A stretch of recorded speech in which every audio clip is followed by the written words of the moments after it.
Assalamualaikum warahmatullahi wabarakatuh. Alhamdulillah. Alhamdulillahirabbil alamin. Wassalatu wassalamu ala asyrafil anbiya'i wal mursalin wa ala alihi wa ashabihi ajmain, amma ba'd. Anak-anakku semua, anak kelas 5 yang tidak bisa sebutkan satu persatu ya. Untuk di pagi menjelang siang hari ini Pak Arif selalu mengingatkan, jangan lupa protokol kesehatan terus kita jaga demi kesehatan kita bersama. Jangan lupa juga selalu makan makanan yang bergizi ya, sehingga bisa membantu tentang kesehatan kita supaya kita semuanya dalam keadaan sehat walafiat. Allahumma amin. Baiklah anak-anak semuanya, di pagi hari ini Pak Arif akan melanjutkan pelajaran fikih bab 1 yang kemarin sudah disampaikan oleh Pak Amir. Akan saya lanjutkan karena ada materi baru, karena ada buku edisi revisi 2019. Baik anak-anak, kita lihat bersama. Nanti kalau setelah berakhir pembelajaran, nanti silahkan dicatat hal-hal yang penting ya. Baik anak-anak, lihatlah tayangan berikutnya. Kita akan membahas tentang zakat, khususnya tentang zakat fitrah. Di situ ada gambar beras anak-anak ya. Maka karena memang zakat fitrah itu selalu berkaitan dengan beras ya.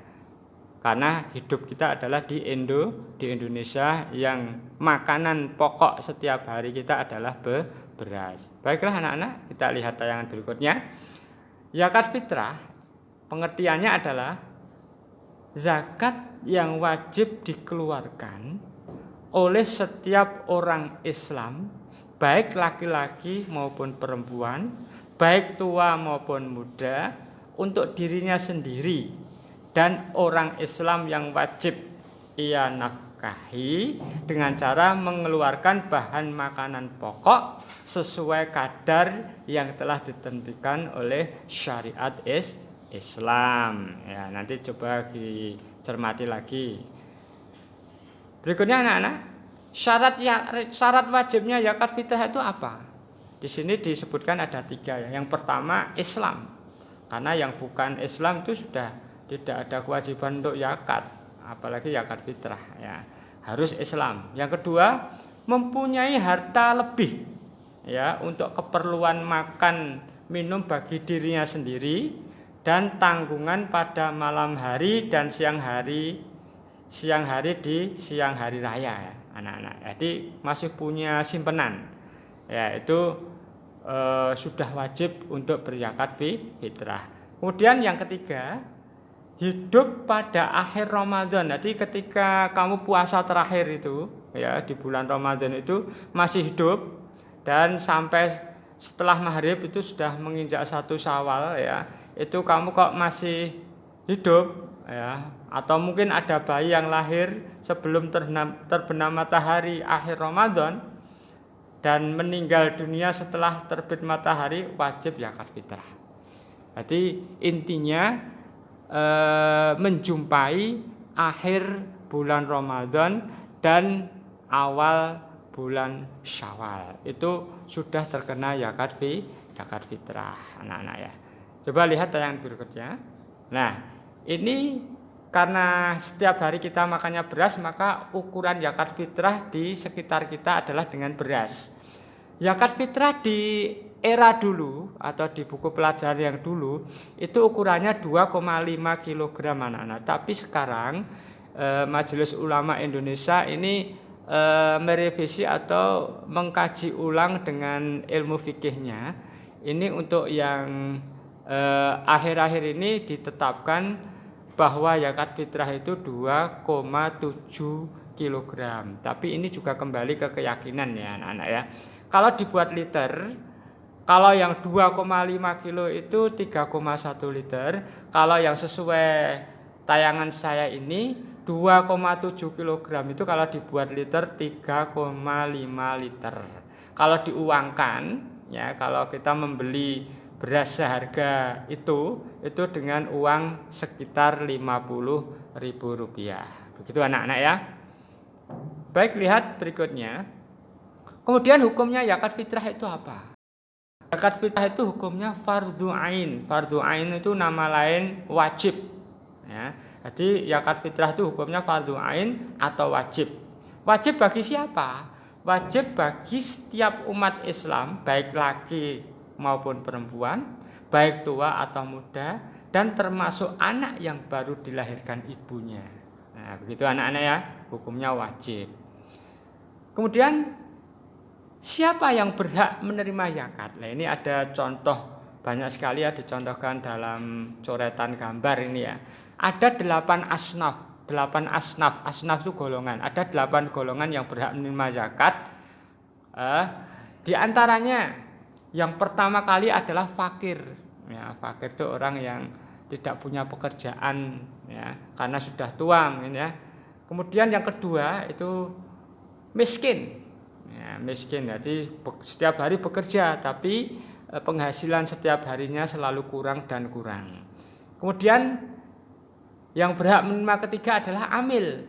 Amil itu orang yang bekerjanya mengurusi tentang zakat. Nah, itu amil. Ya. Kemudian yang selanjutnya ada yang di atas itu musafir atau ibnu sabil, orang yang dalam perjalanan jauh dan kehabisan bekal. Ya, ini termasuk musafir atau ibnu sabil. Kemudian yang berikutnya ada yang gambar kuda itu sabilillah, itu digambarkan pejuang Islam ya, orang yang selalu berjuang untuk tegaknya Islam. Ya, ini termasuk juga berhak menerima zakat. Kemudian yang berikutnya gambar orang yang pakai sarung itu mu'alaf. Mu'alaf itu orang yang baru saja masuk Islam, yang sebelumnya bukan Islam kemudian masuk Islam. Jadi kalau istilah Jawa itu Islam anyaran. Nah, baik, selanjutnya itu ada orang yang hampir dimakan ular. Itu maksudnya apa? Maksudnya orang yang selalu terlilit oleh hutang, sehingga seperti orang dikejar-kejar. Maka orang seperti ini juga perlu dikasih zakat. Maka disebut gharim, orang yang terlibat hutang yang banyak. Kemudian yang terakhir itu orang yang memikul beban, itu ibaratnya di zaman dulu ada namanya perbudakan ya. Kalau istilahnya rikob. Rikob itu budak atau hamba sahaya. Nah, 8 asnaf ini disebut mustahik. Mustahik itu orang yang berhak menerima zakat. Sedangkan orang yang berzakat itu namanya muzaki. Muzaki, ada istilah muzaki, ada istilah mustahik. Begitu anak-anak. Baik, lihat yang berikutnya. Sekarang hikmahnya zakat fitrah apa? Kenapa harus berzakat fitrah? Bagi orang yang berzakat fitrah, yang pertama sebagai ucapan rasa terima kasih kepada Allah atas segala nikmatnya. Kemudian poin kedua, membersihkan diri dari sifat kikir. Kikir itu kalau bahasa Jawanya cetil. Kita harus menghindari itu dengan zakat. Yang ketiga, mendidik bersifat mulia dan pemurah. Jadi biar tidak kikir lagi, maka kita dibiasakan untuk menjadi orang yang selalu berbagi atau orang yang pemurah. Kemudian poin berikutnya, poin keempat, membersihkan harta dari tercampurnya barang yang haram. Jadi dibersihkan dengan cara zakat ini anak-anak. Sehingga apa yang kita makan itu barang-barang yang atau dari hasil jerih payah yang halal. Kemudian poin berikutnya, poin yang kelima, dapat menggugah semangat kerja. Nah, dengan adanya zakat ini kita bersemangat untuk bekerja, karena kalau nggak bekerja dengan baik kita nggak bisa menghasilkan uang. Kalau nggak bisa punya uang banyak, maka kita nggak bisa memenuhi perintah zakat. Ya. Kemudian yang berikutnya, yang terakhir atau yang keenam, dapat melipat gandakan pahala. Dengan kita selalu berzakat, maka Allah akan mencatatnya sebagai amal pahala kita. Begitu anak-anak. Ya, untuk materi pagi hari ini saya cukupkan sampai sekian. Ya, kalau ada yang masih belum paham, bisa nanti Jabri sama Pak Arif lewat WA, silahkan. Kalau bisa bertemu langsung ya alhamdulillah ya, jika memungkinkan ya. Baik, kurang lebihnya mohon maaf. Wabillahi taufiq wal hidayah. Wassalamualaikum warahmatullahi wabarakatuh.